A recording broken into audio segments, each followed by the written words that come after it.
culture with worldviews which once would have been considered inconceivable but are now considered honorable, a small voice cries out in the wilderness. A voice which is unwilling to surrender to the demands or the madness of the woke culture. This voice may be small, and yet it holds great power. Power that cannot be weighed on the scales of a godless culture, but power that will nonetheless stand the test of time, because it is the truth. Welcome, pilgrims, to the Pugnacious Pilgrim podcast. We are glad you are here with us today, and we are hopeful that you will walk away informed, enriched, and equipped to live as pilgrims in a brave new world. Howdy, Mike. How you doing, man? I'm doing good. Stop looking at me. What are you so embarrassed about, man? Stop looking at me. Is that your springtime get up or what's going on? Oh yeah, well we're doing Disney theme, so Yeah. I figured I'd throw the old Gaston muscle shirt on. I feel like we just got to go ahead and kill the elephant. Just tell us about the shirt. What does it say? What is it? I mean, It says Neo-Gastonist, and Yeah. it basically means I hate women. No, I'm just kidding. That's not true. it means you care for women. No, it's well, yeah. It means I care about conservative values. Yeah. It's a piece of merchandise from John Doyle, who is also on YouTube as Heck Off Commie. He does a really funny video on how the Beauty and the Beast is like completely inverted from like what our standards should be in the world, where the woman spurns like the classically good-looking, well-respected man. Honorable man who wants to make an honest woman out of her, right? Right, and Yeah. instead chooses to fall in love with a beast. So Yeah, what's up with that? Yeah, so it's mostly a video and satire, but it's also a required watch. Yeah. It'll make you more of a fan of Gaston. Yeah, which isn't bad, I mean, it certainly makes you look at it from a different angle, which I can appreciate. Yeah. We got some people, JJ's chiming in saying not only nice shirt, but he thought Gaston was wearing the shirt. So that's I'm not that big. I that's got pretty cool. quite a long ways to go to fill this baby out. I'm down almost 30 pounds, so Yeah, it's time to turn around and start shooting back up. Well, welcome, pilgrims, to the podcast. Tonight's show, the reason I'm wearing a Mickey Mouse shirt, I don't have as cool of a story. I just had to find something Disney, and obviously Mike is wearing his anti-Disney shirt, which we can, hopefully. It's funny that I already had an anti-Disney Yes, shirt. exactly. No, I agree. Yeah, so. Welcome to the podcast, and this is the Pugnacious Pilgrim podcast. If you're joining us for the first time, we want to say thank you for doing that. We are a weekly show that we try to go out live on Thursday nights at 9 p.m., so thanks for jumping in. We got a cool show lined up for today, and I don't know. We had kind of a change of plans last minute because, as you are aware, we've been talking about it on the show, but in the month of April, we're starting the Pilgrim's Progress book. So that journey starts for us actually tomorrow, April 1st, April Fool's Day. But kind of as a April Fool's Day prank on us, Mike, Pastor Neil had to bail out on our conversation tonight. So Yeah, I told him it was okay, but secretly it's not. yeah, I think secretly we should say it's not. And, Yeah. that doesn't mean that we can't give him a hard time. Secretly, publicly, we should say that it's not okay. Yeah, I feel like... He told me he was starting to get sick. I'm like, dude, you were fine like 10 minutes ago, Yeah, and now what's all of a this sudden all you're about? sick. Yeah, okay. exactly. The pressure's on, and all of a sudden you're sick. I feel like, when he's here, maybe we can tell him a gentlemanly G.I. Jane joke and just see where it goes from there.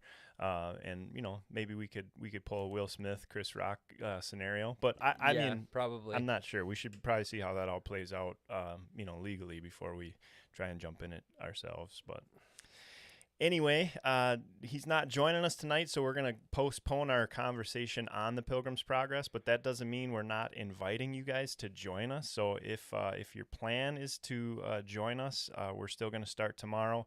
And for those that have no idea what we're talking about, Mike, would you kind of give them a brief rundown of what we're trying to get at?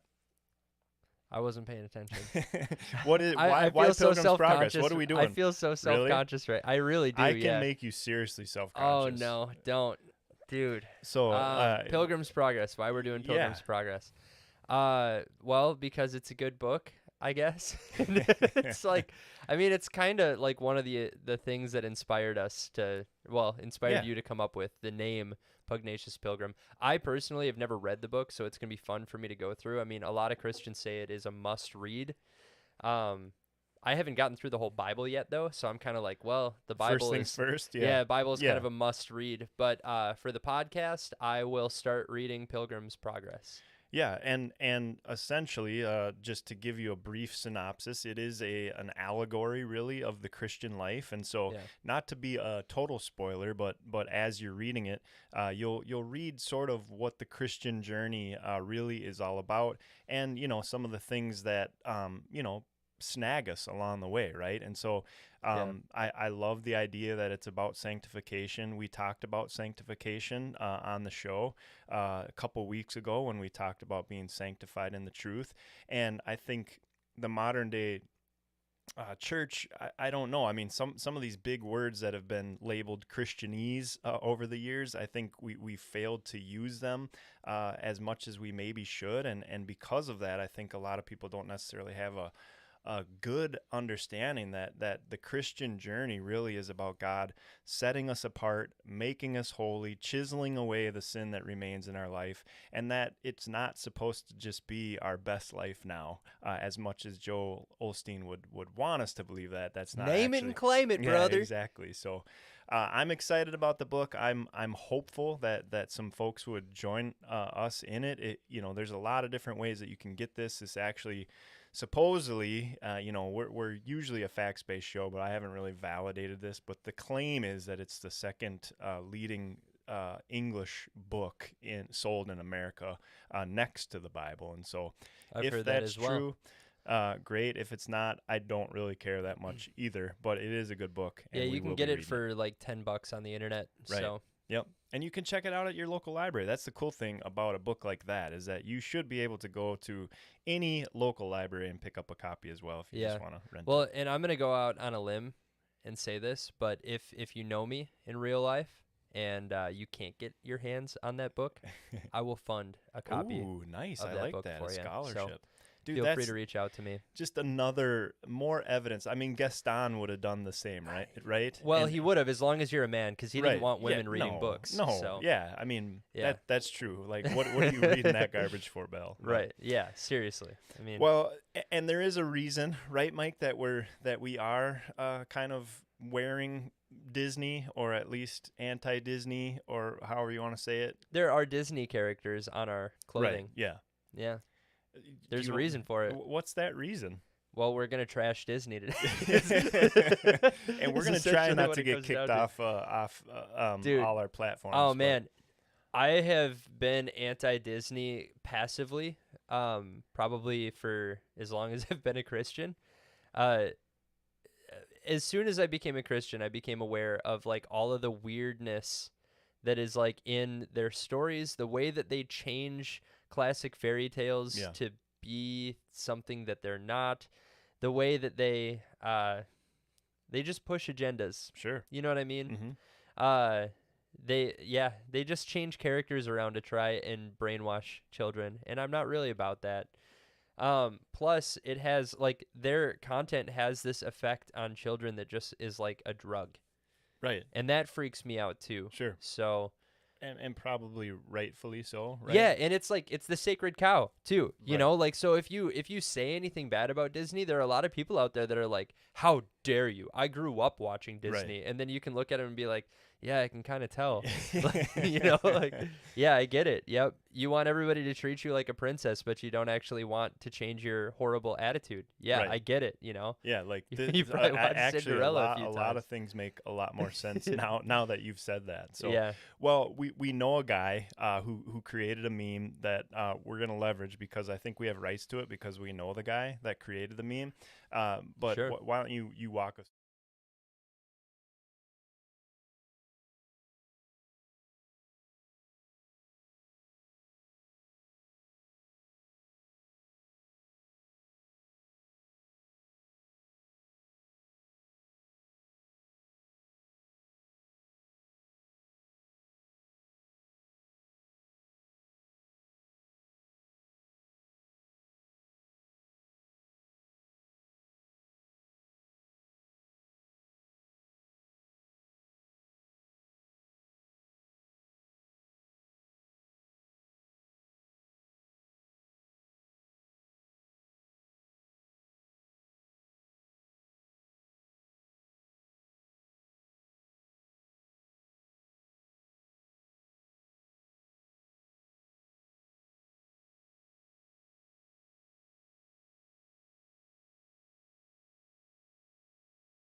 going on for really the minds of our children, right?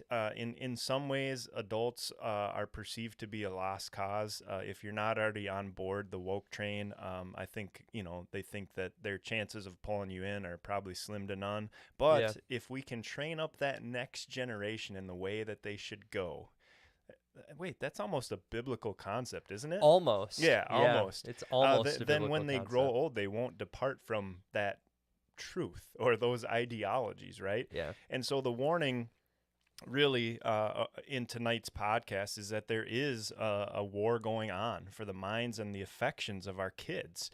And this, like Mike said, this isn't something new, but there are some new and definitely intentional things and decisions being made by the culture to try and undermine our efforts as Christians, and specifically Christian moms and dads.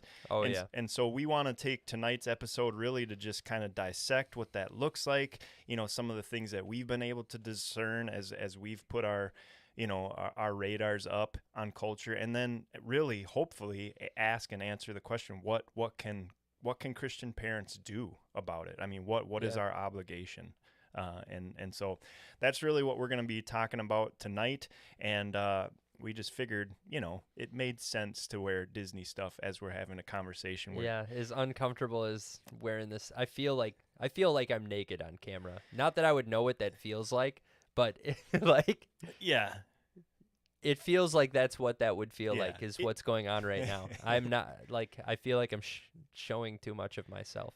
Yeah, and I feel like for the first time probably ever, the Quasimodo that we've had as part of our show for a long time actually makes a little bit more sense now, because he's a hunchback, right, from Notre Dame. Yep, a lot of people probably didn't even notice that, but he's right there. There he is. Yep. And I can do the hunchback thing, But yeah, didn't we talk about modesty once, and now here I am.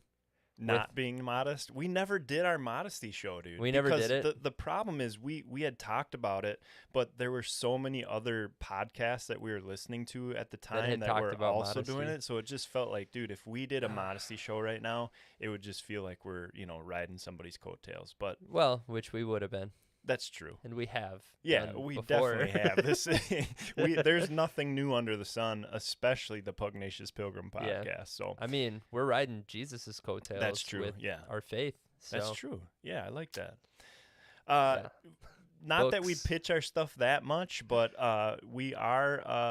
we do have some merchandise that folks can purchase, and so the hats that Mike and I wear regularly are available. As you can tell in the bottom left-hand corner of the show, or of the screen, we also have a new shirt out that says, "If you can be anything, be humble." So we're not just about being pugnacious. We're also about growing in the fruits of the Spirit as well. And we would love if you could support our show in any way. That cash money that goes towards purchasing these shirts or any of our merch goes directly to help, keep the show running. It's a pretty low budget thing, which it would be nice if we could afford maybe a higher powered desktop or something like that doesn't shut down in the middle of streams. That would be pretty cool. Right. That has happened frequently. So, we love, and like we talked about a few weeks ago when we were at the bowling alley and just randomly saw another guy wearing our hat. That was really cool. I mean, obviously, it was really cool. We knew him. We had some connection to him. Well, you knew him. So it was cooler for me. Yeah, that's true, because you didn't know him. So I'm like, hey, dude, you've listened to me talk before. This is I don't know. Do I just say hi? I'm Mike. Do you know that already? Is this? Yeah, it's strange. It's gonna be even more strange now that he says, dude, your Gaston shirt was he's gonna have. Well, he may have seen it if he was at the bowling. Oh, that's true. I wore it for true. The 10th frame of the third game. That's true. Because a guy called me cocky. So I was like, you think that's cocky? I was wearing this underneath, so I had this tucked into my jeans. I think that made it even weirder, is that it was tucked in. That's the part I think that actually weirded our bowling team out most, was not that you pulled out this legit muscle shirt, but that it was also tucked into your jeans with your belt on and your bowling shoes on. You know what though, man? I don't think anybody has more fun than us. That's true. I can second that, and we don't need any grotesque adult cards to make that happen. And we also don't need gratuitous amounts of alcohol to make that happen. That's true. We do. It's pretty fun. usually need a pretzel, a giant pretzel. But that's only I don't know if need. You weren't really supposed to talk about that. Oh, we're not. We're not supposed to talk about the pretzel. I mean, it's kind of shameful, isn't it? What, eating the pretzel or that we need it? What? I mean, it's shameful. So now you've told him we need a pretzel, and then you're gonna tell him we have to eat it too, dude. Come on, you're like just divulging all of our secrets. Yeah, and mostly the real secret is that the only way we get pretzels is when we earn them by really poor bowling. Yeah, by And not so, by not doing well. Yeah, but I anyway, think I've owed the most pretzels of anyone. I don't know, man. I think I still owe the most pretzels. I still owe and 3. I got hung again yesterday. I did too. Did you? Yeah. Oh man, we both did. We're never. I mean, hopefully there's not carryover like into next season if there is a next season. I should get mine wiped out though, because I'm the only guy who won all of his games yesterday. That's true. So Yeah, I'm the only guy that lost all my games yesterday. yeah, so Maybe all the pretzels should go on to me. yeah. Well, we'll move on since that part of the show probably means absolutely nothing to anybody. But we would say, just as another invitation, we have put this specific podcast invite out on a few other platforms. And so if you are listening, thank you. But we would also ask and encourage for you guys to interact with us because that's part of the reason that we wanted to go live, is that we wanted to be able to answer any questions that come our way, take any feedback, any questions, any comments from those that are listening. And so you can go ahead and chat with us on the YouTube channels. And we promise that if you do, we will get back to you unless you're just a bot saying weird things that the bots tend to say on our show. Yeah. But, Get out of here, bots. Yeah, get out of here, bots. I know you're listening. Yeah, exactly. They're listening. But anyway, we got a lot to talk about this week. And, weird enough, it's been a while since we had anything from the Wokeville Gazette, but we got something from them this week that we thought was important enough to share. And so we're going to pull it in and kind of let that be the table setter for us as we dive into the rest of the show tonight. So don't go anywhere. Wokeville Gazette.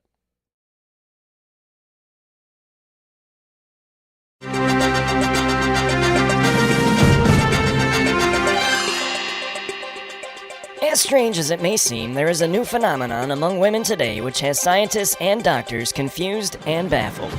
At this point, we are still unsure if this is an effect of long COVID or something else. All we know for certain is that this is something that is happening across America. What Dr. Williams is referring to are the recent cases of women who are no longer able to define what a woman is. The most prevalent example of this phenomenon was Judge Ketanji Brown Jackson, who was selected as the nominee to the Supreme Court by President Biden, in part because of the fact that she is indeed a woman. During her hearing, she was unable to define what a woman is, noting that she was indeed not a biologist.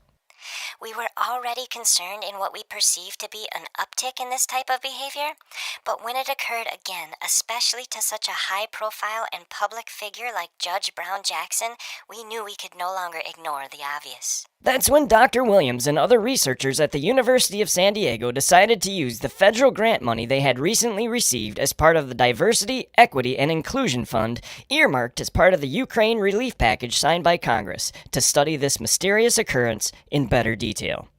The university interviewed 1,500 women of various ages, races, sexual preferences, political affiliations, vaccination statuses, and cultural upbringings. There was a balance between women who had been infected with COVID and those who had not. Each of the women were asked to provide answers to 2 very specific questions.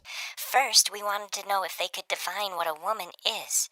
And secondly, we wanted to know if they could define toxic masculinity. Much to their surprise, the results were very telling.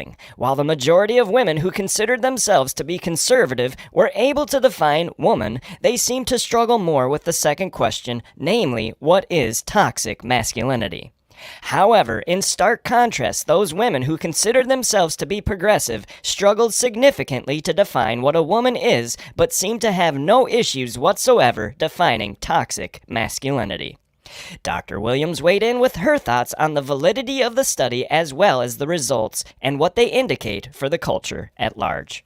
We found it puzzling that the evidence seems to point more to an ideological connection rather than a physiological or biological one.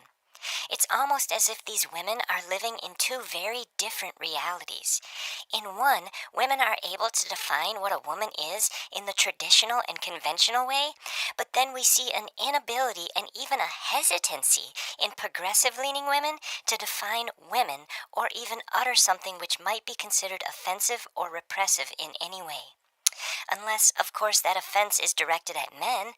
These same progressive women had absolutely no trouble whatsoever defining toxic masculinity. That definition just seemed to flow from them without pause or second thought. Dr. Williams still is compiling and extrapolating the data. She said the grant was given with a very clear objective as far as the expectations for results that were required. In order for her to receive future grants from the federal government, she will make sure that whatever her findings are, they line up well with the expectations given and the results that are expected. Reporting for the Wokeville Gazette, this is Peter Peterson, Pugnacious Pilgrim News. Peter Peterson, where'd you find him? I guess he must be a new guy. I don't know. I mean, I think so. Nick Nichols maybe got shot and killed over in the Ukraine. I don't know what was he, I Ooh. can't remember what he was doing over there. Yeah, he hasn't come back, has he? Yeah, I haven't heard from him. Maybe he joined. Oh, yeah, he might have joined the fight. He's probably against fighting Russia. alongside Zelensky. Yeah, with the Russia. He's fighting against the Russian bots, right? I mean, Yeah, isn't which that- means he's an American hero. by default, dude. Yeah. I mean, we're working on our third World War victory in a row, right? Isn't that Right. what Well, we're going for? dude, Zelensky became an American hero without even fighting for America. That's right. I mean, a lot of people were saying he should have won the Oscar, especially after, the violence that Will Smith showed, Yeah. after just a pretty, benign joke about G.I. Jane. Yeah. I mean, whatever. Violence. I mean, silence is violence, but you know what else is violence? Violence, yeah. Violence is violence, too. So But yeah, Peter Peterson, I think so. Peter Piper, Peter. Peter Piper, a peck of pugnacious pilgrim. No, incredibly interesting findings. Yeah. I mean, Aren't they? Yeah, I think I'm not entirely shocked. I was a little bit shocked that Ukraine war funding somehow also funded some gender equity inclusion research, but I guess the earmarks, I mean, Washington's known for them. Yes. But yeah, I mean the fact that anyone could define what a woman is surprising to me. I mean, Right. I thought we lived in a society where really there was no definition unless you're a biologist, Well, I guess. In my opinion, defining what a woman is difficult, especially when there's a shining example of toxic masculinity walking around in this guy. Are you That's talking? right. Look at that, dude, man. And you're not even close to the camera tonight, dude. So Man. that's just your legit muscles. I mean, I think they would have been able to flag you right away. Yeah, really skinny guys that think really like small guys that think they're big. That's toxic masculinity for sure. I think anything that would have anything to do with Christianity and masculinity at the same time is obviously probably toxic masculinity. But it is interesting that I guess I don't know. Have we milked this bit for all it's worth? I Because think I so. would like to put my shirt on. Oh yeah, dude, you go ahead. I Go feel ahead. like I'm Here, being hold on. sold. I'll give you you are. I mean, really you are our clickbait, but I'll go ahead and do this so that you But yeah, I mean, for those that are paying attention and kind of understand really what that was trying to get at, we talked about it a little bit last week when Judge Ketanji Brown Jackson was unable. She was asked specifically if she could define what a woman is, and she was unable to do it. And part of why that was funny, at least a little bit, was because in reality she was picked for her position because she fit two identity categories that had been promised. One was that she was black, and the other was that she is a woman. And so the fact that she was chosen for that position specifically to meet a campaign promise that President Biden made, but then was unable to give any kind of definition for woman is just ironic. Yeah, it's Is a it little ironic? weird. I don't know. This is the kind of stuff, though. Like, this is why this is kind of one of the big cruxes of why I ended up moving towards conservatism, is because if you do actually just take the time to, like, think a little bit deeper, Mm-hmm. a lot of the times you'll find yourself on the right side of the aisle. You know what I mean? And I mean like physically right, but also like correct. Yeah. Because there is this hypocrisy that goes on where they're like, I can't define woman unless I'm a biologist. But they're like, they're just not able to make sense of any of it.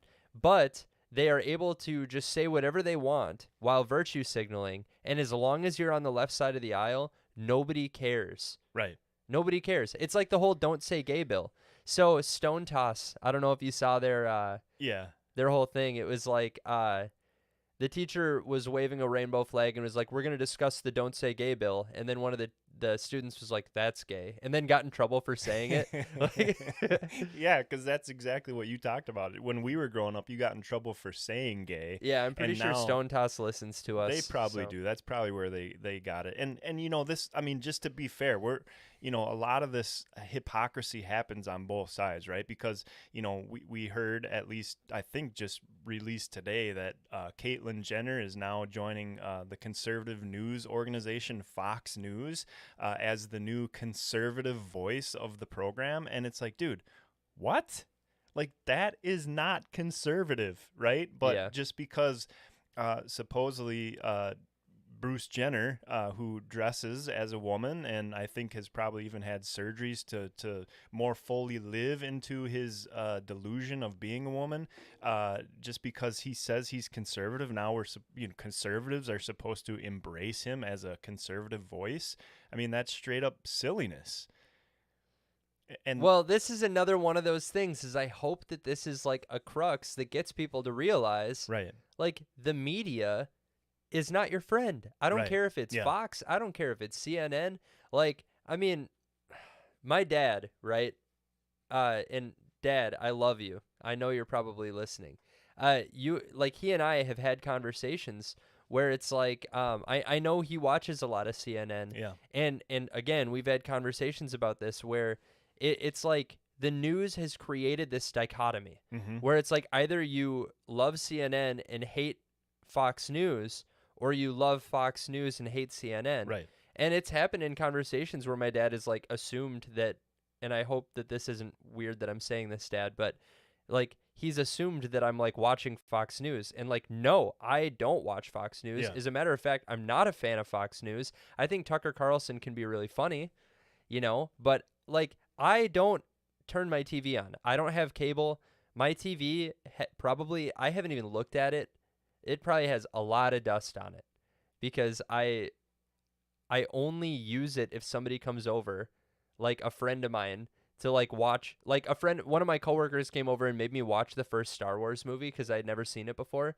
I think that was like one of the first times my TV got turned on in like months. So are you like when you, and just not that it matters, but first Star Wars meaning episode 6 or episode 1? Like the, isn't it like episode 4 was the first 4, one? yeah, 4. I'm sorry. Yeah, I don't know. I said 6. But yeah, 4, 5, and 6. Dude, it was phenomenal. I couldn't believe that I hadn't ever seen it before. It was a really good movie. Then I tried to watch the 5th one, and I lost all interest. So maybe it was all about having somebody with me that was like passionate about it. But anyway, that's neither here nor there. My point is that the media is not where we should go to get our news. It just isn't.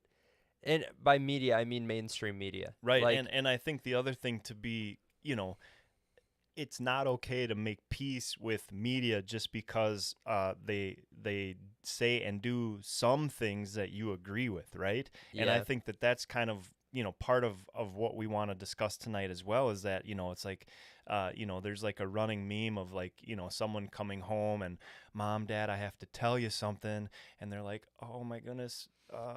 And they're waiting for their kid to say they're gay, you know, and so they're like, oh, it's okay, honey, we accept you as you are, you know, we love you, we're always gonna love you. And she's like, no, Mom, I'm not gay, I'm conservative. What? Oh, you know. And but in some ways that's how we treat, you know, certain things, like, oh, well, at least it's not MSNBC, or at least it's not, you know, Huffington Post, or but dude, look, there's an agenda behind all of these programs, right? And to your point, like, they're called programs for a reason, right? For sure. And by the way, Fox News isn't leaning more conservative. They're leaning more liberal.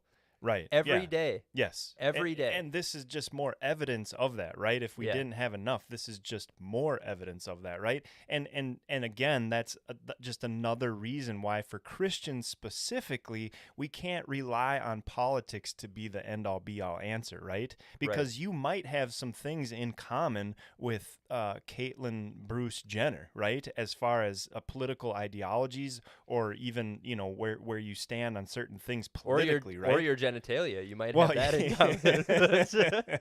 There's a good chance we all have something in common with Caitlyn Jenner, men and women. But the point is that there is there's a little bit of leaven, right? Isn't that how Scripture talks about it, right? That a little bit of leaven leavens the whole lump, right? Yep. It's not, you can't embrace rat poison just because it's 99% healthy stuff that you can eat, right? It's the small percentage of it that isn't, right?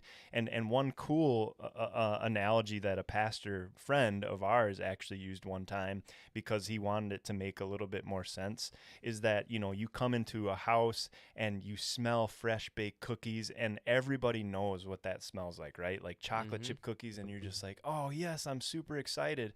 And you walk in and you're like, can I have one? And they're like, sure, yeah, go ahead. But I just want to warn you, as good as they smell, there is a little bit of cat poop in there. Not that much, not very much. So, go ahead and eat. How many of us would say, yeah, I'm all in, right? Like Probably an embarrassing amount, but it's like, dude. maybe this analogy's breaking down with Mike. Man. Wait a minute, chocolate chip? Okay, yeah, I'm still in. It depends. But yeah, I mean, I think the Are point. they keto? are they gluten-free, vegan sensitive, or whatever? But I think the point is, like, most people, at least in their right mind, maybe would say, no way, I'm not touching that, right? But we still do. With the things that we consume, with the media that we consume, with the things that we allow to not only penetrate our minds, but more dangerously probably the minds of our children, right? Yeah. And so that's really at the crux of what we're trying to discuss tonight because, like you said, like Fox News, the culture, the world is not shifting further and further towards Jesus, right? Correct. It's going the opposite direction. Yeah. At a faster, it's like snowballing, Yeah. right? Like it's moving faster and faster, and it's bringing a lot of like cultural Christians with them. It's interesting because I just read in the book of Judges about shibboleth. You know what that is, a shibboleth? Basically, in the book of Judges, they were trying to out some people who were pretending to be a part of Israel, and they said, say shibboleth, and they couldn't say it correctly. And that's how they knew that they were imposters.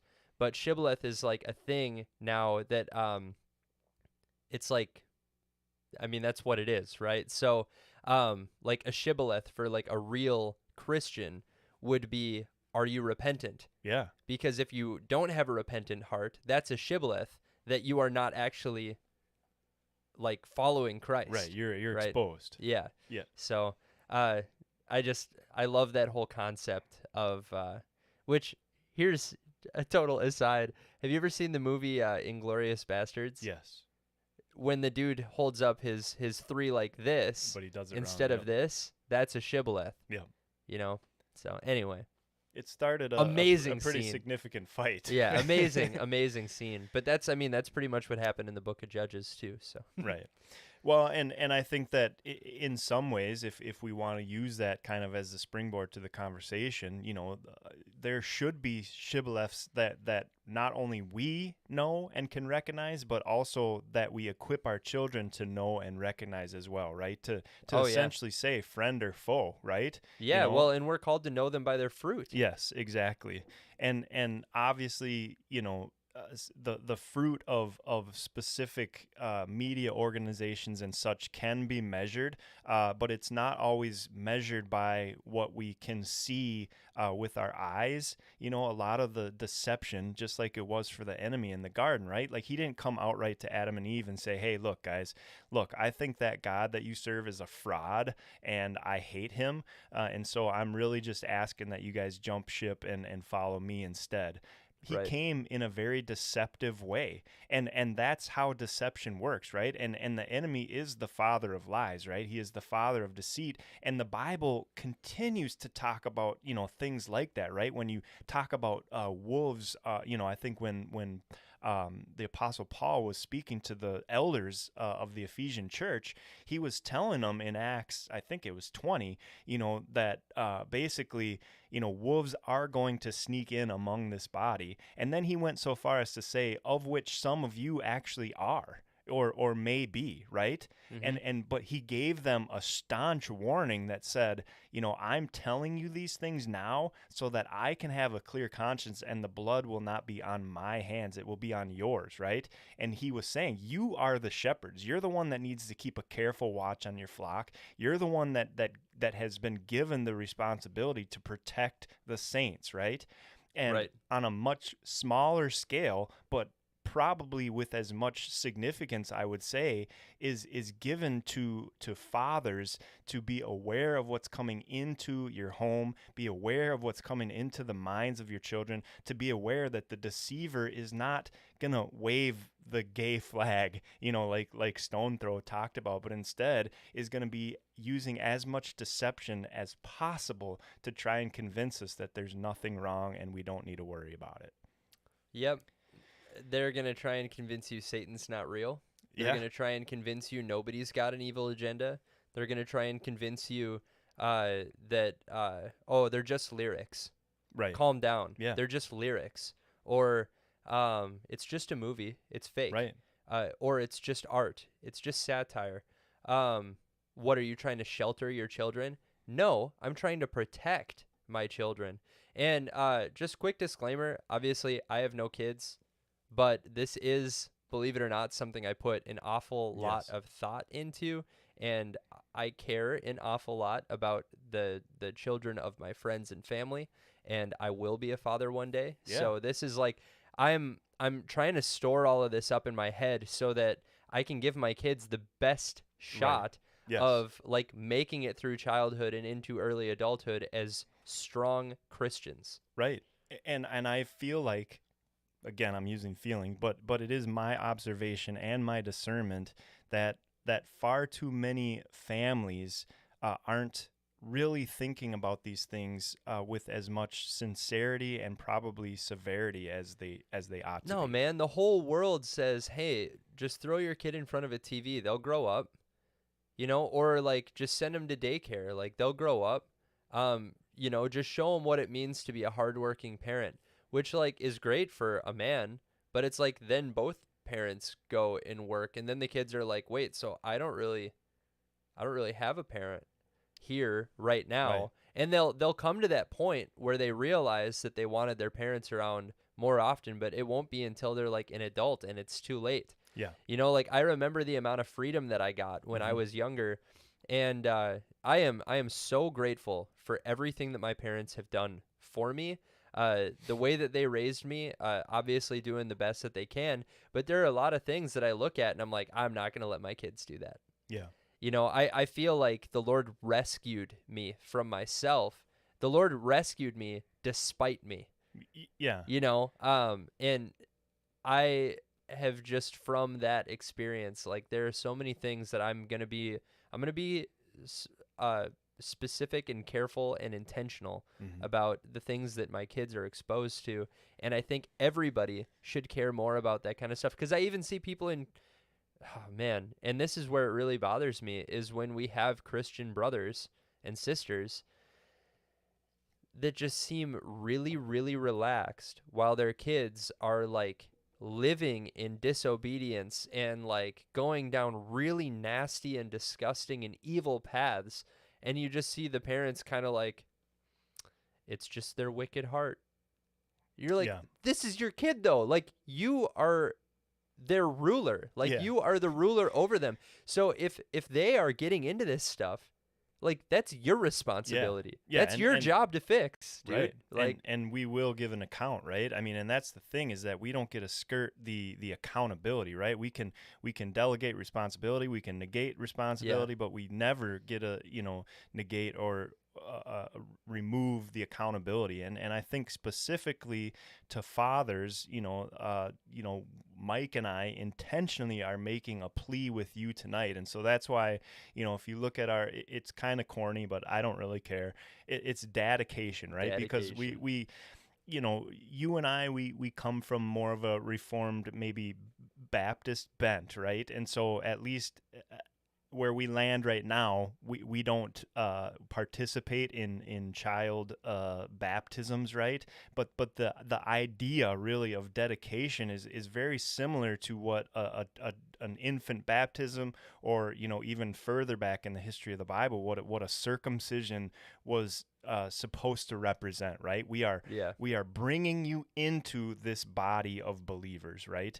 And you are being baptized into this, and so we are taking a moral stand, saying this is how you will be raised, and we are also publicly making a proclamation that this child belongs to God, right? Yeah. And of course, we all know that unless that child puts their faith and trust and hope in Jesus and his finished work on the cross, that all those steps that were taken up to that point, they don't save the child, right? That's what I'm trying to say. Yeah. And we acknowledge that. And even confessional Presbyterians or Lutherans or, whatever, they would land on the same truth, but they also take very seriously their obligation as parents to ensure that they are caring well and being faithful stewards of the children that God has placed into their hands. Yeah, being shepherds. Right. Right? Exactly. Like it is actually a discipleship effort.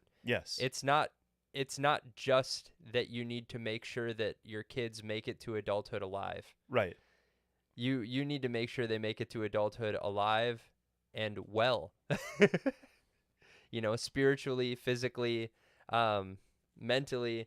Like it's our, I don't want to say it's our job, like it's some sort of like tough thing. Like it should be something that just springs from our hearts to disciple to children, especially our children. Right. I mean, this makes an eternal difference. For sure. So, and man, I've been listening to the King's Hall podcast. Yeah, and which those is guys great. and I those mean, it's guys are confessional Presbyterians, right? Yeah, and I would just say Mike and I don't plug podcasts on the show, but this is one that gets as close to us plugging a podcast as we ever have. So go listen to it.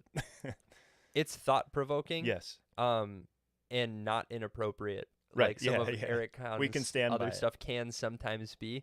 I like Eric Kahn, but Yeah, I I think understand he's he's a a good little harsh. Anyway, Not for like the faint of heart. yeah, well, for men, right? For hard men. Right. Yeah. Hard men. Anyway, they started talking about this idea of in the Baptist world, and I don't think they were necessarily just talking about Reformed Baptists, but in the Baptist world, you get a lot of parents that raise their children kind of like, oh, well, you just did that because your heart is fallen and deceitful and broken, and well, why did you do that? And then have them repeat like, oh, because I'm fallen and I'm broken and I haven't accepted the Lord into my life. And essentially what it breeds is this like super high anxiety in these kids that ends up like leading them towards just complete disobedience because they get themselves so hardened to consequences that they're like, all right, well, I'm just not saved. So I'm just going to kind of do what I want because I'm not saved. And it doesn't matter because I'm not in covenant with anyone. So I'm just going to go ahead. Where their point is like, no, we need to catechize our children. We need to treat them as if they are citizens of the kingdom of heaven and raise them as if they are part of the church because they are part of the church. Yes. I mean, yes. And our hope, obviously, in doing that is that they would, when the time comes that they are able to make that choice on their own, that they will, right? Because they've been brought up as a part of the body, right? Yeah. And so I do agree with you that I think a lot of, a lot of what you gain in a confessional catechizing church where catechism and just growing up with the confessions, like the Westminster Confession of Faith and the question and answer, and just like it seems very I don't know, to a lot of people maybe rigid, right? But it is so rich. Like It's when so good though. yes, I it mean, is. like I mean, yeah. I mean, I like anything else, right? It can be used inappropriately. It can be used to give false assurance, right? But the knee jerk to a lot of that stuff is that well, because I've seen it used bad, well then it can't be used for good. And it's like, no, you're missing the point. Like this was foundational to the Puritans. This was foundational to John Calvin. This was foundational to raising up the next generation of Christians. And I feel like because we've seen it done wrong, or we've seen it maybe not produce the fruit in certain people, we throw it out as if holistically it's bad, when in reality it is indoctrination, right? Like we should be indoctrinating our kids into and if the we're not faith. doing it, the world is going to do it. Absolutely. And that, I mean, there's no in between. There's no in between. Either we are the ones that are putting information into our kids' heads, or the world is going to be the ones putting information into our kids' heads.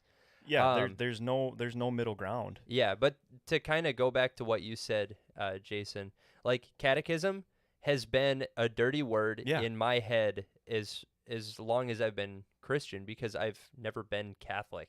So I'm like, catechism, like that's dumb. So basically just Catholic indoctrination. And then it wasn't until I kind of asked you a couple days ago, like, what is this whole catechism idea? And then you were like, oh, well, it's just like a question, or it's a system of questions and answers so that you can teach your children like the fundamentals of a Christian faith. And I'm like, dude, that is so good, and that's so wholesome, and it's so necessary. Right, and I think a lot of people have looked at it as if it's dry and it's lifeless and it's spiritless, and it's like, dude, it is information that is absolutely foundational to Christianity. And for me, I was raised kind of in a evangelical Baptist upbringing, right? So we didn't have that, and it wasn't until I was an adult and really examining my faith and really trying to grow in holiness that I stumbled into really Reformed theology at all. And then certainly like the Westminster Confession of Faith and the Westminster Shorter Catechism, where I'm like, dude, I mean, this is like Bible answers, and so when you really think about it, not only is it equipping my own soul with richly systematic theology and deep theology and theological truths that are foundational to my faith, but it, when I study it and I examine it and I know it, it's actually equipping me to go out and be an apologist, to go out and be an evangelist, to go out and have answers to some of the hardest questions that the unsaved world is going to ask, right? Yeah, man. I mean, one of my biggest frustrations with Christians in high school and school in general was that they couldn't answer for any of their beliefs. Right. It would be like if there was any pushback, like, and the reason that I was so aggressive with a lot of Christians in high school was because so many of them were like a mile wide and an inch deep. Like I could push against them as an atheist and they would completely fold and crumble. And I found that to be really entertaining. So I was like, well, why don't I just do that to more people? And like looking back on that, like, sure, I was definitely being a bully, but also, why would we want our kids to be that shallow with their faith? Like, Right. What? They're Christian because they go to church and they like youth group? Because some skinny jean pastor told them to like come up on an altar call on some Sunday morning when like they just all got done playing basketball or something like Right. that? Like that's not making disciples. Right. That is just going through the motions. Right, know? and I think because the church has shifted, and I don't know when it happened, and of course there's going to be shifts within the church. So this isn't really the purpose of me making this statement isn't to try and say look how awful the church is, but just like catechism can kind of become dry and something that doesn't have spirit or life in it because you're not bringing it in, you're not trying to make that an emphasis of why you're even doing it, so can the program, right? And Yeah. so, I've looked at that because I was raised in the church, right? And so I did Sunday school, I did Awanas, and I'm very grateful for that time because, like catechism. What is Awana? Awana I mean, is, I know what it is in our church, but essentially, Awana is a program that's really supposed to teach the Bible and Bible memorization, and really lead kids to the Lord. So it is a discipleship effort, right? But I know for my children, it's even like, hey, we got to get your verse memorized. And so then we get the verse memorized, and it's like, well, that's not good enough. It's not just about memorizing verses, because you can memorize your ABCs, you can memorize your times tables, you can memorize a lot of things, right? But if you don't understand what it actually means, it's worthless. You Right. have to bring the Bible to life, and that's what you have to do with these confessions as well, right? What good is it if your children know the answers to questions, but they don't really understand foundationally why those things matter for them? Yeah, and we've kind of seen this, and that the fruit of that is children who grow up to be exposed to the church, and they shut off because they're like, I already know all this stuff. Yeah. Yep. I already know all this stuff. I've got it. But their life is a mess Yeah. because they've heard it. They get it. Yep. They've been quizzed about it their whole lives. But Right. what's the consequence? Like, I'm just going to go kind of do my thing. Like, leave me alone, please. Exactly. And it's a tragedy. Yep. And so I know for me, when I heard things like catechism, like the only way that I ever had any connotation to it really was with the Catholic Church, and that, that's Neil actually, bless his heart, he jumped on with us, which I appreciate and I love. Love you, Neil. And we're praying that he feels better. But that was kind of something that he was getting at too. It looks like, is that it sounds very Catholic, right? And he was implying more about, sin a bunch, confess a bunch, and then just carry on. So I was trying to figure out which part he was commenting on. But the point is, this isn't something that is just Catholic. As much as I think some Catholics miss the reality of by grace you are saved through faith. It is not of your works. It is a gift of God, so that no man may boast. As much as I think some Catholics miss the beauty of the gospel, not being faith or not being a works-based thing, and not Jesus didn't just come to save us from our original sin. He came to save us from sin, right? And we are infused with righteousness of Christ, right? And so as much as I think some of that's missed, one thing that I can look at with the Catholic Church and say, man, I wish we did things a little bit more like that, is really just training up our kids and finding value in things like First Communion, finding value in things like, what do they call it? Confirmation or whatever, Things like that, yeah. Yes, things like it. Really, what I look at is the reverence that the kids grow up with, right? Like, there is a respect and there's a reverence for the things of God. Mm-hmm. And it is not an option. This is what we do. This is how we act. Whereas in a lot of modern churches, it's just like the kids just kind of do whatever they want, whenever they want. They're disrespectful. They're loud. They're just all over the place. And it's like, I know that kids are gonna be that way to a certain extent, but what happened to the reverence in church? Yeah, and I think that that's probably part of the slippery slope, right? Is, we want to bring the Bible to life, so we're going to make it salty, and you have this, costume where people, dress up as a giant Bible, right? Anytime, though, where you're like, hey, we're going to take the Bible and we're going to make it more appealing to people. Right, yeah. Like, when does that really work? What?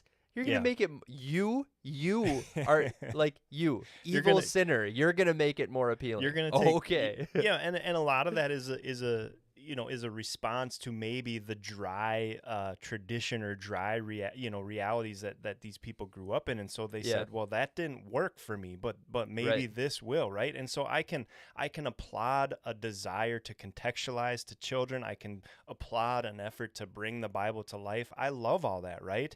But don't lose the good just because your experience with it was bad, right? And I think that's really the point. And so all that to say, that was kind of a big lead up really for us to talk about, why do we talk about Dadication? Well, we don't have, my family and I, we've walked through, there's a New City, I think it's New City Catechism, and it's a more modern version of the Westminster Confession, and it's Q&A, it's on the phone, and so we've leveraged that. I use it, I love it. I go through it with my kids, but ingrained into our church, there isn't anything like that, right? And so we have this idea of dedicating a child. But what does that look like? I mean, what is it child just dedication? a ritual? Like, but that's the question. Yeah, for sure. You know what I mean? Like, why are we doing what we're doing? Yes. Is it just so that we can have the appearance of being good, or is it so that we can actually do something good? Exactly. And so what we're going to play here, as we kind of lead into the last half hour of the show, is Disney's version of kind of confirmation. This is what they're promising to do to make sure that they can indoctrinate your children.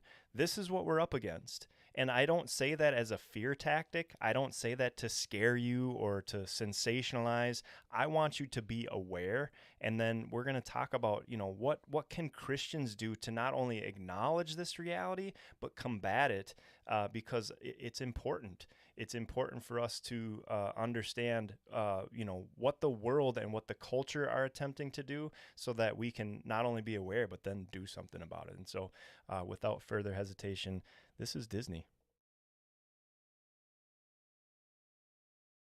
Can you provide a definition for the word?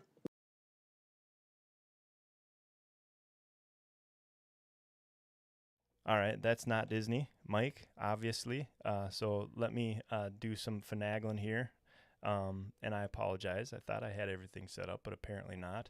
Man, I love it. We were so ready, dude. We were ready for that. And now we're not ready. And that's kind of sad. It's okay. It is okay. We're going to getting survive. it now. But we'll stumble through. Here we go. This, I believe, is, I don't know. How are we doing here? I feel like we need some Jeopardy music or something. Man. Dude. No, I don't want to get. Will we get a copyright strike for that?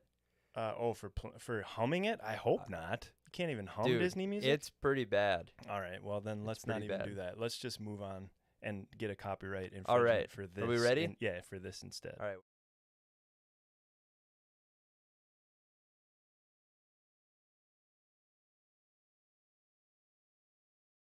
Last summer, we removed all of the gendered greetings in relationship to our lives feels. So we no longer say ladies and gentlemen, boys and girls. We've provided training for all of our cast members in relationship to that. So now they know it's hello everyone or hello friends. We are in the process of changing over those recorded messages. And so many of you are probably familiar when we brought the fireworks back to the Magic Kingdom. We no longer say ladies and gentlemen, boys and girls. We say dreamers of all ages. I'm here as a mother of two queer children, actually, one transgender child and one pansexual child, and also as a leader.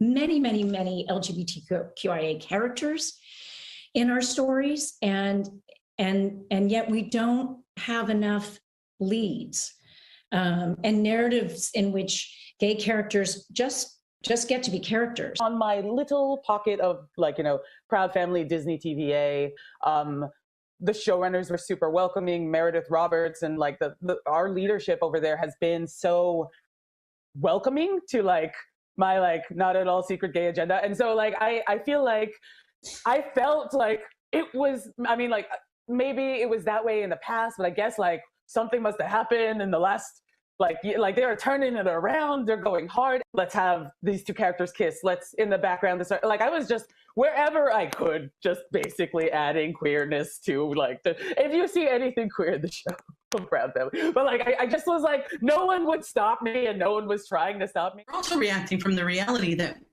when they can erase you, when they can criminalize your existence, when they can demonize who you are, the next step is to criminalize you and take your kids. And we're already seeing that in Texas. So the slippery slope between these ugly messages, emanating from legislative leaders in our state, and then amplified by our governor, whose spokesperson immediately began calling everyone who opposed this bill groomers, AKA pedophiles. Yeah, I've had the privilege of working with the Moon Girl team for the last 2 years, and they've been really open to exploring queer stories. And so I put together like a tracker of our background characters to make sure that we have like the full breadth of expression. And we got into a very similar conversation, Carrie, of like, oh, all of our like gender nonconforming characters are in the background.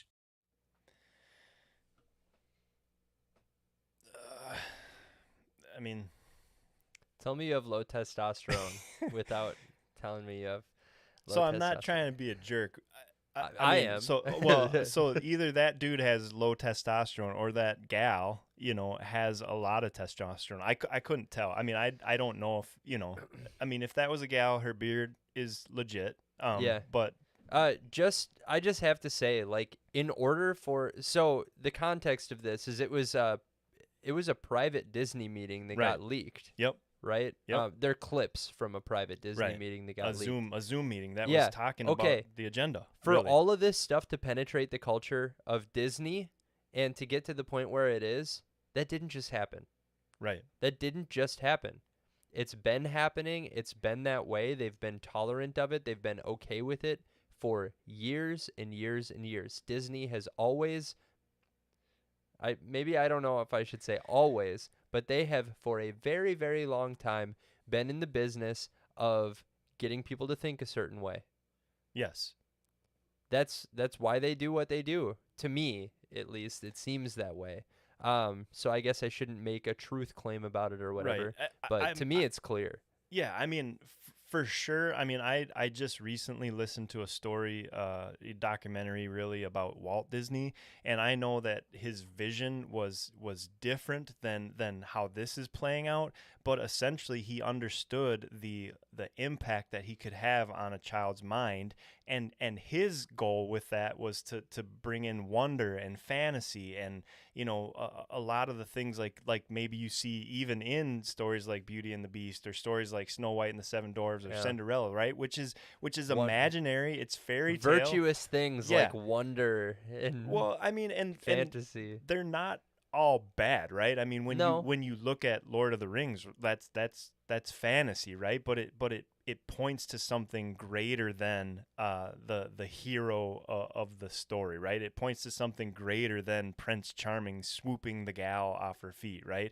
And so I don't know that Disney's ever been neutral, from a Christian worldview point of view, I guess.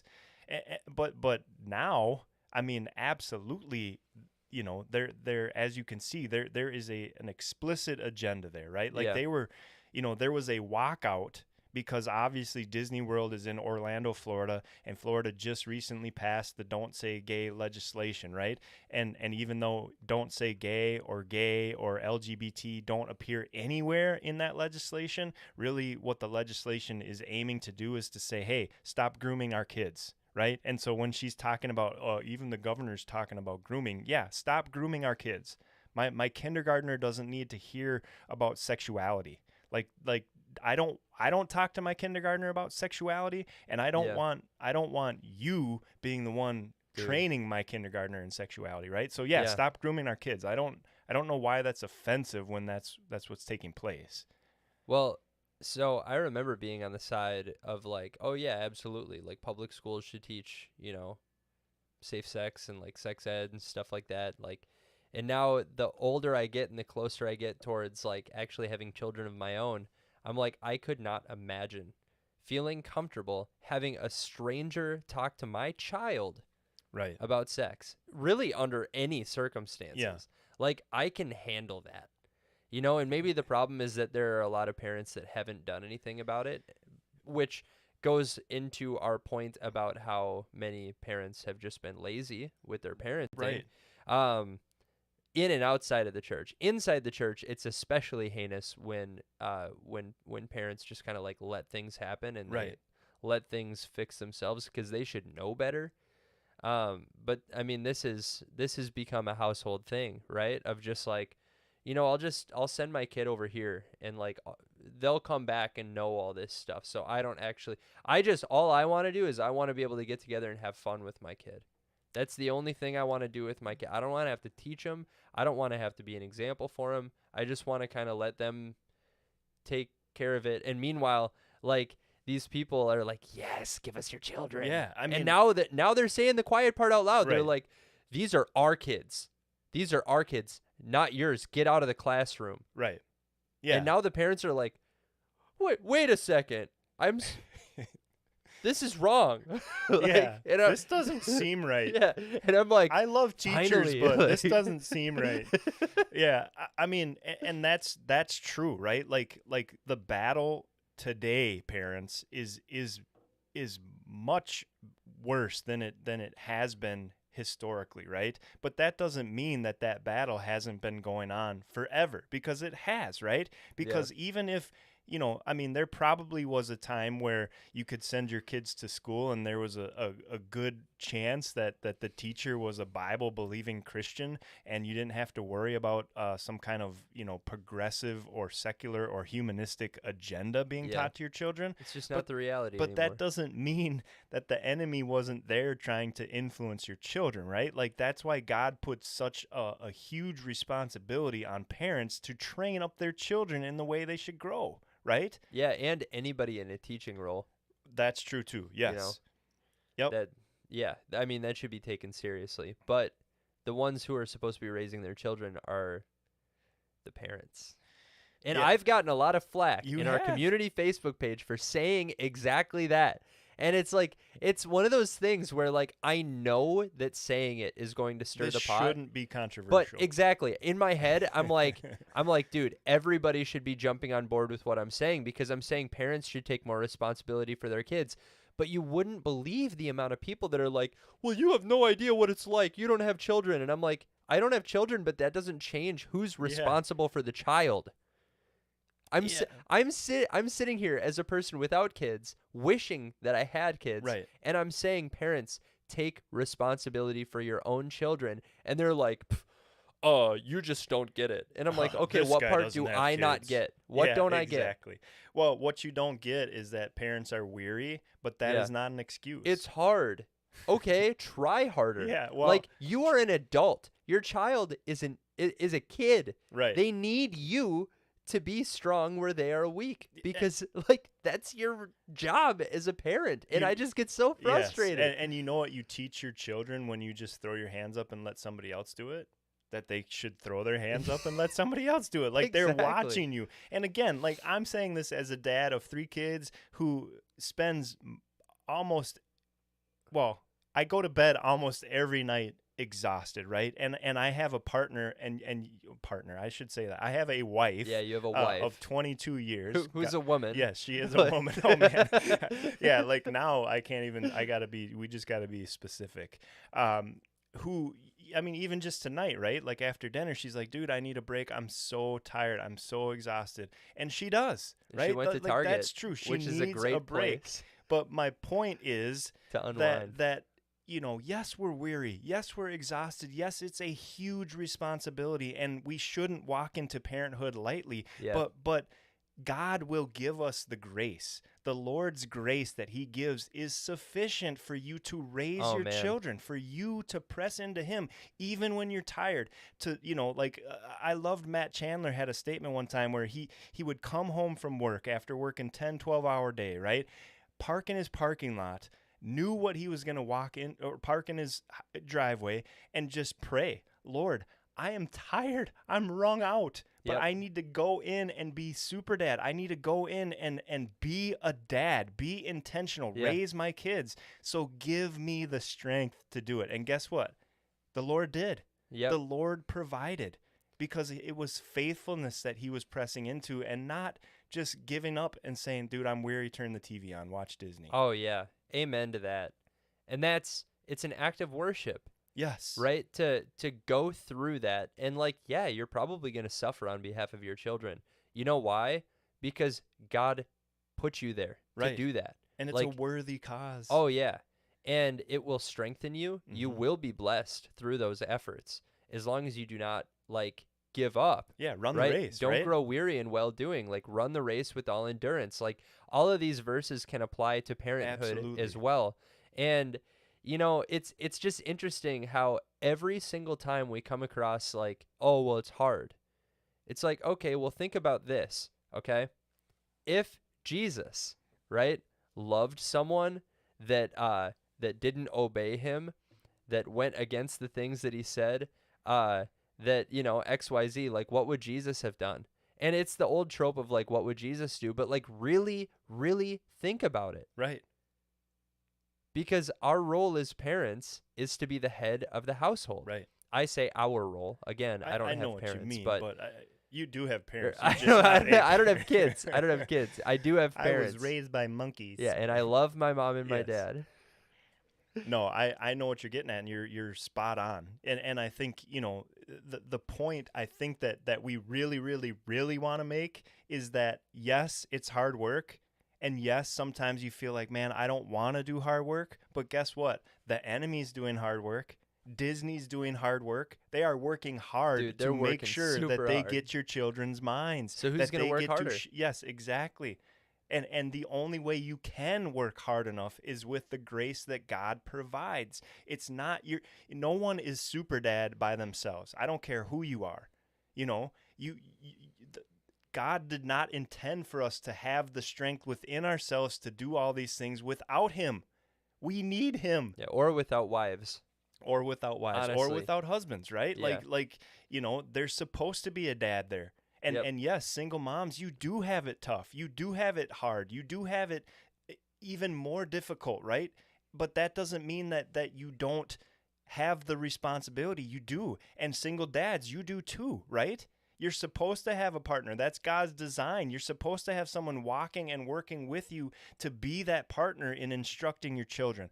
But if you don't, God will still be the grace. God's grace is still sufficient, and his mercy, his new morning mercy tomorrow is going to be enough for tomorrow. The point is, don't throw up your hands. Don't pretend like our responsibility as parents doesn't matter, because it does.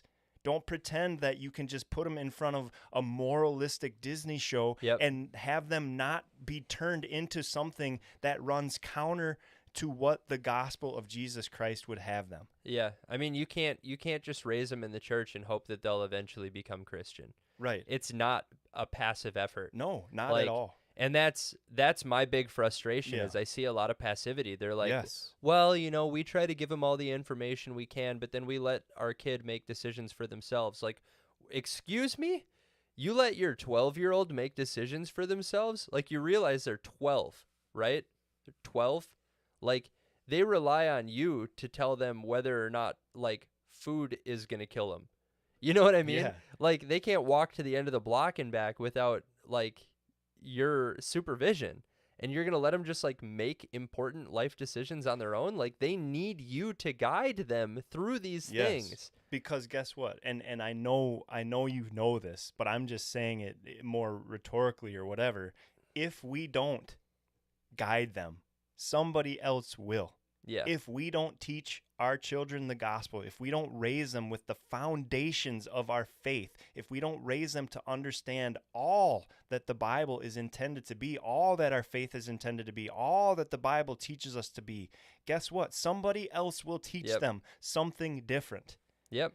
And I see that reality play out so much, where it's like, gosh, dude, he used to be such a good kid, and I don't know what happened. I mean, we've had our struggles, of course, but I just don't know what happened. And it's like, well, how have you invested? Well, you know, I've given him a PlayStation. I've given him a computer. I've given him.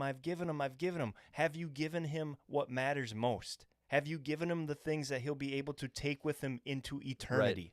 And I think the key is just discipline. Like not Yes. being afraid to actually discipline your kids. I'm not saying like beat your kids. I'm not saying that. But you're not saying not beat your kid. No, I'm just I'm kidding. just saying like real Yes. discipline that is going to make them think twice about doing what they did again. You know what I mean? Yeah. Um The Lord disciplines those who he loves, right? Oh, so yeah. should we. We Yes. should discipline our children if we love them, if we truly care about them. Yep. Yeah, I had a lot more to say about that, but I think that is just pretty much it.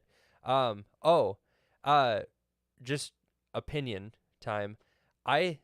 Man, and there's so many people that are so afraid of like raising their children in a sheltered environment. Okay? First of all, stop being afraid of raising your kids in a sheltered environment because the consequences of that are way less severe than letting your children be raised in an environment where you have the world trying to completely corrupt and destroy them.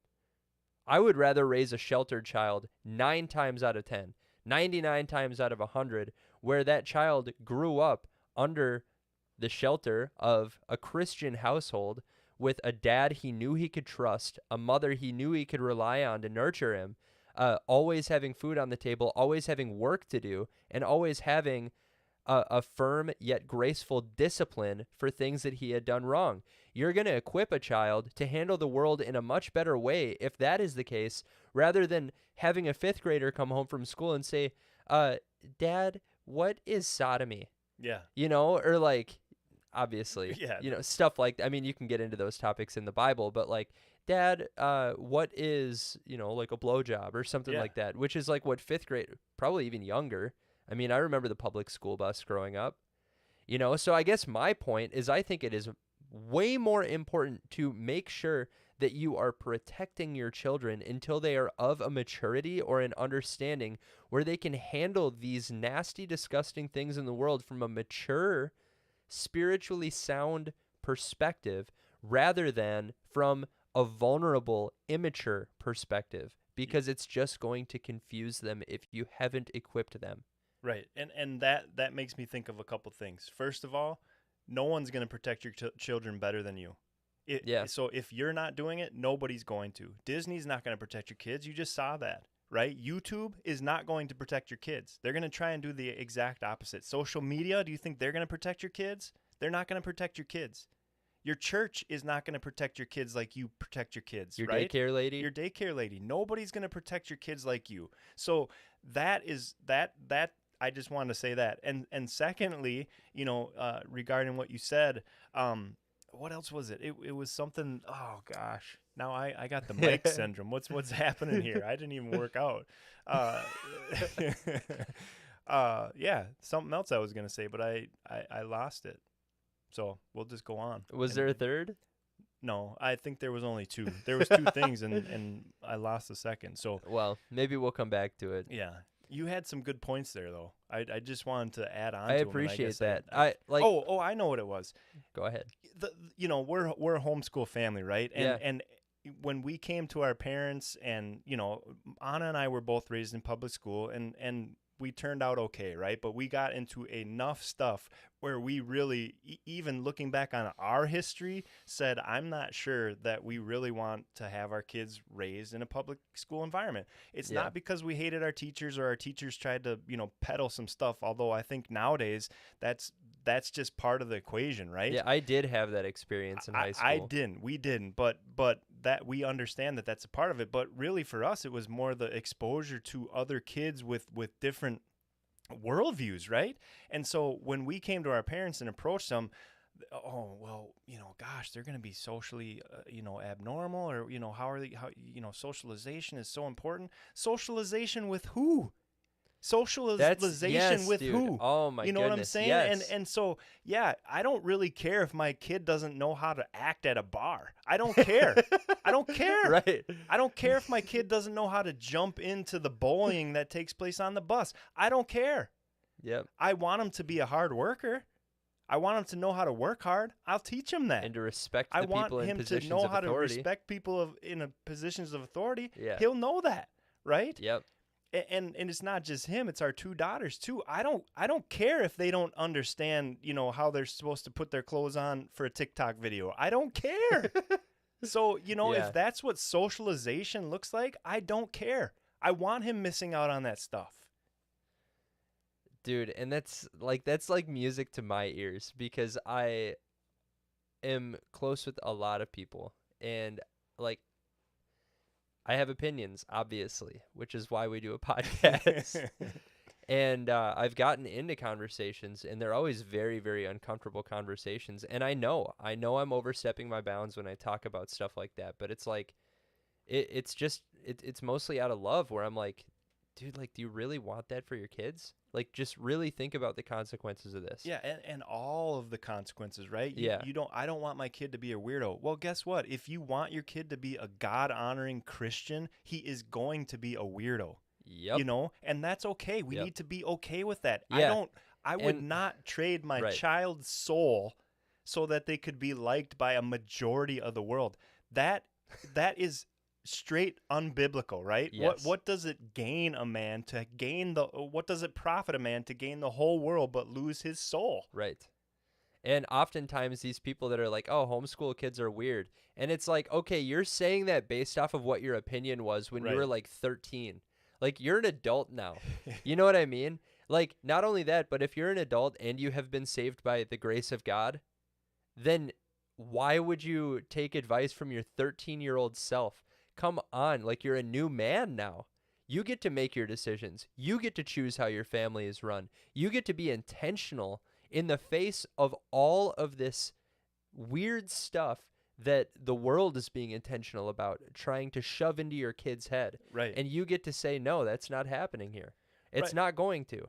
Yeah, and to be honest, like, to your point, our son is a bit weird because he can Dude, carry he's not he can weird. Well, here's what I'm saying about it. He's weird compared to his peers a lot of times because he can carry on a conversation with adults and not have a problem with it, right? Yeah. And he doesn't, of course he still has passions that are innocent and childlike, and that's great, but a Yeah. lot of the things that he strives for are highly intellectual, right? They he are. doesn't get bogged down into these things that don't matter, right? Yeah. And so if that's what weird is, great. I'll Dude, take it. He is not like socially unaware though. No, at all. I Like, don't he think- knows how to interact with people because guess what?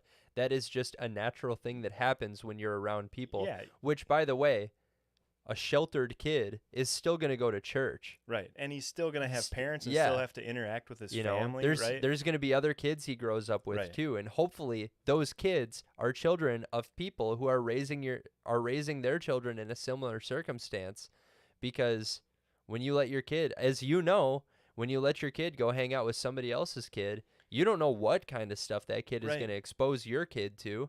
Right. You know, because especially if you let them go, like, those kids might not be supervised at all, and they might Right. have unfettered access to the internet. They might have handheld devices. They might have all kinds of social media stuff. And it's like, we have to be more careful. Yeah. Is really, I think, what our whole It message is. And Yeah. and so that is the premise of Dadication, right? Is really we are making an appeal to parents holistically, right? Yeah. But honestly, this is where Mike and my heart is that we know the significance and importance of a father pressing in and being involved. It feels like, and again, we've talked to our buddy Zach, and he's seen this firsthand when he, as a father who loves his daughter and cares about her well-being so much that even though she's not in school yet, he is involved in what's happening so that by the time she gets there, or just because if she goes, there. But even if she doesn't, he cares about children so much and the next generation so much that he's passionate about it, right? Yes. But when he goes, who's there? And I don't. Some of that's It's probably mostly- changed, right? But it's still mostly women. which is unfortunate. Like, dads, be involved, and I understand. And just really quick, it's not a tragedy that women are there. No, that's it's not a the tragedy point. that their husbands aren't with them. Right. That their husbands aren't as motivated on this. that there aren't men out there that are so upset and paying enough attention that they're going to go out there and try and change it. Right. And It's their wives that are doing it for them. yeah, and praise God for the women that are, but men, stand up, please. No kidding. Don't, Yeah. again, I think a lot of it is associated to us feeling like I don't want to be weird. But guess what, Christians? The time has come for us to Embrace the weird. Embrace the weird and give Yeah. up this false reality that somehow we can be friends with the world. And again, I'm speaking holistically, right? There are people in the world that need love. They need to know the gospel of Jesus Christ. But guess what? We don't send our kids to school to proselytize, right? We because they're not ready for that. They will be proselytized too. They will be evangelized, and not with the gospel of Jesus Christ. They will be evangelized with the gospel of the enemy. With the enemy's good news. Dude, Guess what? Yeah. You know what your parents are teaching you? They don't know. Here's the truth. If you really want to love somebody, then you embrace them for who they are, regardless what their sexuality is, regardless if they were born a girl and now, decide that they want to be a man. That's what real love looks like, right? That's the gospel of this world, and it is horrific. It is heretical. It is anti-Christian. It is anti-Christ, and it is satanic. And that's what we're sending our kids into, right? And I understand some people's circumstances, they have to send their children to public school. So that's, this is not primarily a homeschool gong that I'm banging. I'm just saying, and you're on defense now, right? Exactly. I forget who said it. It was probably Eric Kahn. I mean, let's be real. I've been listening to a lot of his stuff lately. But they basically said, like, sending your kids to public school is not a ministry effort. No. Like, your children are they're not mature enough in their faith. It's not their job. Be going on a ministry effort. Like, what you are doing is you are dressing your children in meat clothing and throwing them in the lion's den. And you're trying to rationalize it in your head, and you're doing a poor job. And essentially, your rationalization is putting them in even more danger. Yes. Because you're in denial. Like, about what's really going on. Yeah. So, that being said, like, sending your kid to public school, like, we're not trying to say that sending your kid to public school is going to result in them being damned to hell. Obviously, that's not true. Like, God is going to do what he's going to do. God is sovereign. Yes. There's a good chance that if you raise your child right and send them to public school, that they will respect their mother and father, that they will be reverent of the Lord, and that they will be a light on the hill for those people in that school. Again, not a ministry effort, but an example. Yes. It's just not, in my opinion, a risk worth taking anymore. I understand that there are a lot of people who have to take that risk, which is why, if you care, you should be going to your school board meetings. You should be pressing into that stuff, because you can't just let other people do it for you. Because if that's your attitude, there will never be enough movement. No. Never. Nope. And I think the other thing too is, if your children are going into the world each and every day and spending 8 hours there, it is totally appropriate for when they come home to be more concerned about the things that aren't the A, B's, and C's and their homework and all the other things that are going on in their lives. You have to be involved. Intentionally involved. Yes. And so it's not sufficient to send your kid to a public school and then just care if they get A's and B's, right? Right. What did they teach you? Yeah. What did you learn? What Who are does your that friends? mean? Who are your friends? Okay, let me tell you what the Bible says about that. Yeah, your teacher might have said this, and that is definitely how the world feels about it, but let's go to the Word of God and see what God's Word actually says about that. Be involved. And so, the whole concept of dedicating our children, right, to the Lord, when we make that step, when we take that step, that is a significant step. And we have to understand all that includes for us as parents, right? And we have to understand that, like Mike already said, it is an intentional effort. You cannot be passive in that effort. And it is not good enough just to make sure that they have the right shoes or the right clothes or the right game console or the right tablet or the right phone. In None fact, of that many stuff of those matters. things actually, if they matter, they actually matter in ways that are detrimental, right? Because I can't speak for you, but I was exposed to pornography at an extremely young age, dude. Me too. And once that switch went off, it became a lifelong battle for me deep into my 20s, dude. Like there was no going back. Once I was exposed to that, the snowball effect of that was horrible. And that played into the early parts of my marriage and beyond because, it just broke down so many things. And it all started when I was an innocent 10 or 12-year-old kid. Yeah. Well, and it's not just porn. No. It's a lot of stuff. Yes. Like I was first exposed to marijuana and like prescription drugs when I was like 13, I want to say. Some of us even younger. And man, it just turns into this like kids don't know any better, man.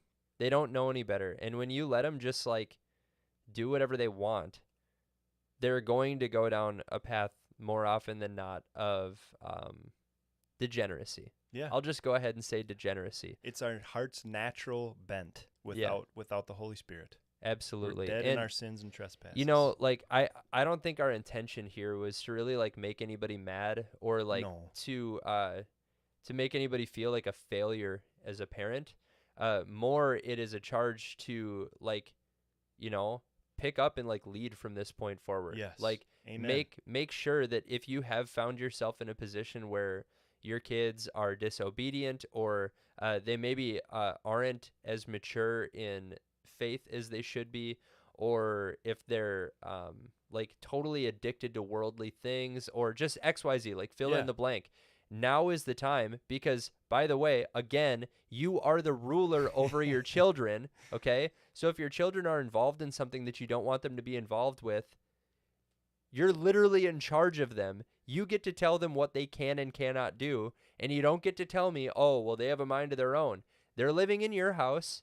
You are their authority. You have things that you can do to ensure that you get your point across. And I'm not trying, I know I made a face, but I'm not trying to insinuate like violence or anything because that's not what I'm insinuating at all. But you are still in charge of these kids. Under 18 years old, still living in your house, I don't care, man. You get the final say. I don't care how mature they seem to be or how adult-like they think that they are still subservient to you. Act like you're in charge. Just act like you're in charge. That's my thing. It's just remember that you are like you do have the authority to tell your child what to do. Yeah, and not only that, but you are accountable for it. Yeah. You're accountable to God because I think that's the thing that really sticks with me is that, some advice that I gave or that my dad gave to me about being a parent was that God is going to hold you accountable for how you stewarded his kids. They are his. And Amen. It's a gift that we even get to play the role of mother and father. And I know sometimes it can feel like a burden. I know sometimes it can be overwhelming. I know sometimes, that Anna and I both have gone to sleep just like sad in our hearts that the day went the way that it did and our kids made decisions that they did. But the reality is tomorrow there is new morning mercy. And it's an act of humility for you to wake up each and every day as a parent and say, Lord, I can't do this. I cannot change my kid's heart. I cannot convert my children's heart. You can. I trust in you. I will plant seeds. I will water. I will repent. And then I will repent again because I need Jesus just as much as I'm telling my kids that they do. I will hold myself accountable for my failures. And when I sin in front of my kids, I will show them the gospel by coming to them and repenting and acknowledging my sin and then turning to Jesus. and leaning on Him for the grace, for the peace, for the patience, for the kindness, for the self-control that I'm telling them that they need, but I myself need as well. And it's an honor, fathers. It's an honor, mothers. It's a privilege to have children, and we need to ensure that we are instructing our children and taking our job as parents seriously. And by that, part of what Mike and I are saying tonight is be careful. You know, there's an old song that we used to sing, be careful little eyes what you see, or be careful little mouth what you say, be careful little ears what you hear, for the Father up above is looking down in love. Remember that. I mean, as silly as that song was, it is absolutely true. We must be careful, because what goes in our eyes and our ears penetrates our hearts, and it plants seeds in our hearts and in our minds. And if we're not intentional as parents about what's coming in, it's going to affect what comes out, and it's going to affect the heart. And that just makes our lives even and our jobs even more difficult. So please be aware of the media that your kids are consuming, and really ask yourself the question, is this benefiting my children? Is this benefiting my family? Is this benefiting my efforts to teach my kids what matters for eternity? And if the answer is no, get rid of it. As hard as it may be, get rid of it. I mean, I have to kind of echo that. I just have to say again, like, thanks to anybody who's listening to anything I have to say about this. Again, I don't have kids, but from the perspective of somebody who, like, you know, my situation is, if you guys have been listening, is, you know, I was married. The person I was married to made some pretty poor life decisions, decided they didn't want to be married anymore. So I thought I was going to be a dad by like the age of 25. Yeah. I mean, I had everything put in place. I had the job, I had the house, I had the vehicles, I had everything figured out, I thought, and it just didn't happen for me. So ever since then, I've wanted it, man, having to start over has just been like one of the hardest things ever. So when I see parents that don't take their responsibility like seriously, dude, it like makes me so sad. Yeah. It makes me want to cry. Like, people who have been blessed with children have such a huge responsibility. And I don't think that a lot of people who have children understand the responsibility they've been blessed with and the opportunity that they've been blessed with. And that's really my thing, is I really hope that anybody listening to this can understand how truly blessed they are to have kids, and they need to know that they need to take their role in raising and sharpening those children, regardless of how seriously they're taking it now. They need to take it more seriously. Amen. Like, yeah, I mean, I don't know true. how else to say that. I think that's a great way to say it. And, you know, we're going to keep banging this gong. This isn't the first time that you've probably heard us talk about these things, and it won't be the last. What we will say, because we love you, is that we will pray for you. And honestly, Mike and I don't have all the answers, but we know where the answers can be found. You know, as a dad, I do have some great resources on how to, you know, invest into your kids spiritually, and even devotional books that have been crucial.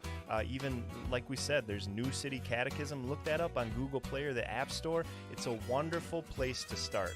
Question and answers with your kids. Do it at the dinner table. You know, even if it's 5 minutes of devotion a day, that's a place to start. And from there, just let the Holy Spirit lead you. And don't give up. Persevere, because perseverance leads to hope, and hope will not disappoint. And so just persevere and press in and pray. Mike, give us a shout out, buddy. Remember that there's a perishing world out there, so do your part to ensure that they're hearing the truth. God bless you, pilgrims. Stay pugnacious.